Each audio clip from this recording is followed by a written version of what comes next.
Welcome to Pat's Cast. I'm Brad Whitaker. Good to be with you. No music, no intro. It's too late. Past my bedtime. We're going to talk about what's coming up in day 2 of the NFL draft. And there are some good players available that the Patriots can take and potentially give some weapons for Drake May or bolster that defense. Not going to go over the 4th overall pick. We know the Patriots selected Will Campbell. Watch my last podcast if you want that full breakdown. But look, they've filled all the major glaring holes on that roster at this point. So now it's about addressing the biggest needs or just taking the best player available. And I think the position that's on all of our minds at this point, of course, is wide receiver. And the good news is, well, I guess the bad news is, like, Matthew Golden was off the board. And, you know, I think all Patriots fans were rooting for the Pats to trade back into the late first round and get a receiver of that caliber off the board. You weren't getting Matthew Golden, potentially the best receiver in this draft. So that was a bit disappointing, but it never seemed like a likely scenario. It was hard for the Patriots to move back into the first round this year, or last year, and this year Mike Vrabel said, hey, we might do it if we like the player available, but obviously they chose not to. And it sets up an interesting scenario with the 38th overall pick because, you know, there's still going to be a few selections before the Patriots are up there. And if they really want one of these guys, they still might explore potentially moving up a few spots to take, whether it's, you know, a pass catcher, a tight end, an edge rusher, a safety, the best player available that they're really coveting, as Mike Vrabel likes to say. So let's get to the receivers first real quick. The guy I really want them to get, and I think most Patriots fans who are tuned into the draft are coveting this player as well. Jaden Higgins, the wide receiver out of Iowa State. Just fantastic player, 6'4", 214 pounds. Be shocked if he's still available when you get to the 38th overall pick. I mean, maybe the Patriots would be willing to trade up for Higgins, and hopefully he would be available. But caught 140 passes for over 2,000 yards and 15 touchdowns in his last 2 seasons at Iowa State. He can be your big-bodied, deep ball, boundary X wide receiver that you're looking for. They moved him around a ton, though. Like, he can play in the slot. I know the Patriots don't need any more slot receivers, but looking here at the ESPN best available, his comp is Nico Collins. I think the Patriots could really use a Nico Collins type player, and Jaden Higgins is available at 38th. I don't see how you don't select him, but as I've said before, it is a crowded receiving room right now. Like, if you take a receiver in the second round, I know it didn't work out with Jalen Polk last year, but you expect him to be able to start. And I think Jaden Higgins is good enough in this Patriots receiving core to start week 1. They're going to have to start moving some players, right? Kayshon Boutte, Kendrick Bourne, and, you know, there are a lot of talented receivers here on the board. Jaden Higgins opposite Jalen Noel at Iowa State. You know, hard to assess them because they obviously helped each other in that they're a dynamic duo and created a mismatch nightmare. You know, they could go after Jalen Noel, the other great Iowa State receiver, but he's 5'10", 194 pounds, basically a slot guy. Like, Trey Harris, a little bigger, 6'2", 205 pounds. You could definitely move him around. He's available. 2,000 in yards, 114 catches in his last 2 seasons at Ole Miss. He's a great player, but an average in terms of speed. You know, I guess he could be that outside guy. The only other guy who I think sort of fits that mold, even though he is a bit undersized, is Luther Burden from the University of Missouri. But he's kind of a Stephon Diggs type player, right? I think you can move him around. He plays bigger than he looks on film. But, you know, maybe you bring him in because he is that style of player to Stephon Diggs. But how many more slot guys do you need? So I know everyone wants a pass catcher, but at this point, I think it's Jaden Higgins or bust. And maybe you take a receiver later in the draft, as I did in my mock draft earlier this week. But, you know, Jalen Noel, Trey Harris, Luther Burden, I mean, how much is that going to help your receiving core? How different are those types of players compared to what you have? You got a lot of B minus C plus receivers in there. Are you adding a B receiver that's the same prototype? Maybe it's a slight upgrade, but I think it's Jaden Higgins or bust at this point, or else you don't take a wide receiver. That doesn't mean I rule out taking a pass catcher, though. Elijah Arroyo, I talked about him about a month ago on the podcast. I had him as a third-round selection. I don't think that's going to be the case. I think he's probably going early to mid-second round. But very good tight end. The reason he's not a first-round tight end is because he has a horrific injury history. Missed most of 2022, 2023 with a knee injury, but did start all games this past season. Averaged 16.9 yards per catch. Can block, be the type of receiver that, you expect a tight end to be. 6'5", 250 pounds. Kind of a Gronk prototype in a lot of ways. I think the comp is probably Trey McBride if you're looking for a modern comparison. He's not going to be Gronk. I don't think he's as good of a blocker as Gronk, but he's willing to do that, and tight end is a sneaky position. You got Hunter Henry. It's getting up there in age. You have him locked up for I think, at least a couple more years. Austin Hooper's a bridge. Who the hell knows what's going to happen with Jaheim Bell? It might be wise to dip at tight end and get a long-term guy who can learn from Hunter Henry. And I think Elijah Arroyo would be a really good sneaky pick here at 38th overall if he's still available. I'm not sure you have to trade up for him. There's also Mason Taylor, the tight end out of LSU. I think he's even a little bit bigger. He's about the same. Yeah, he's basically exactly the same size. 6'5", 251 pounds. Had 100 receptions, 1,000 yards at LSU throughout his college career. Catches the ball in stride, hits his top end speed quickly, can make defenders miss, break tackles, big hands. He's a competitive blocker who walls off defenders in space.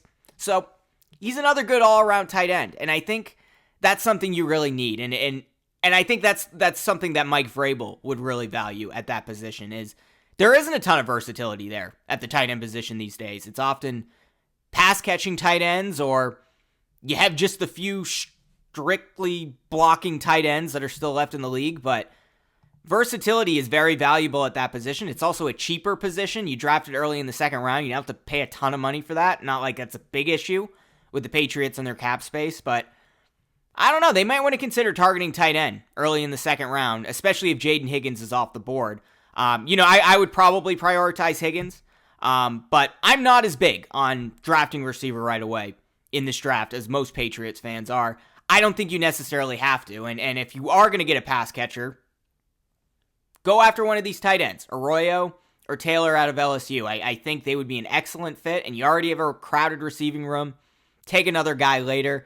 Another guy who I would recommend taking. Now, in my mock draft, it required the Patriots to package. They have 2 third-round picks. It required them to package one of those, and I think a 4th-round pick to trade back into the late second round. But I really like Jack Besh out of TCU. I think he's the type of player, watch my mock draft the other day. He very, tragic but powerful story that guy has. But he also has the capability of potentially being a boundary X wide receiver. You could take him a little bit later in the second round if you're willing to, say, trade back from your current pick or trade up with the 2 third-round picks that the Patriots currently have. I would love to see them go after Jaden Higgins. If not, get Jack Besh. Get a tall wide receiver in there who can at least be a little bit different from all the different types of players that are in that receiving room. And that's why I'm not ruling out them prioritizing defense with the 38th overall pick. We all got excited about Abdul Carter and the idea of him lining up opposite Keon White, paired with Milton Williams and Christian Barmore. You can still get a very good edge rusher, and there's a ton of really good ones still left here. And that starts with Mike Green, the player out of Marshall. 6'3", 251 pounds. Might be a tiny bit undersized, but just an incredible player. Led the FBS in sacks last year, 17. Hands are active, changes direction well. Wins with inside and weaving moves, and he dips and flattens at the top of his rush. He's a former linebacker who gets the depth when dropped into coverage. So, Mike Green is the ideal, powerful edge rusher that I think Mike Vrabel would love. The only issue with him is there are a ton of character concerns with him.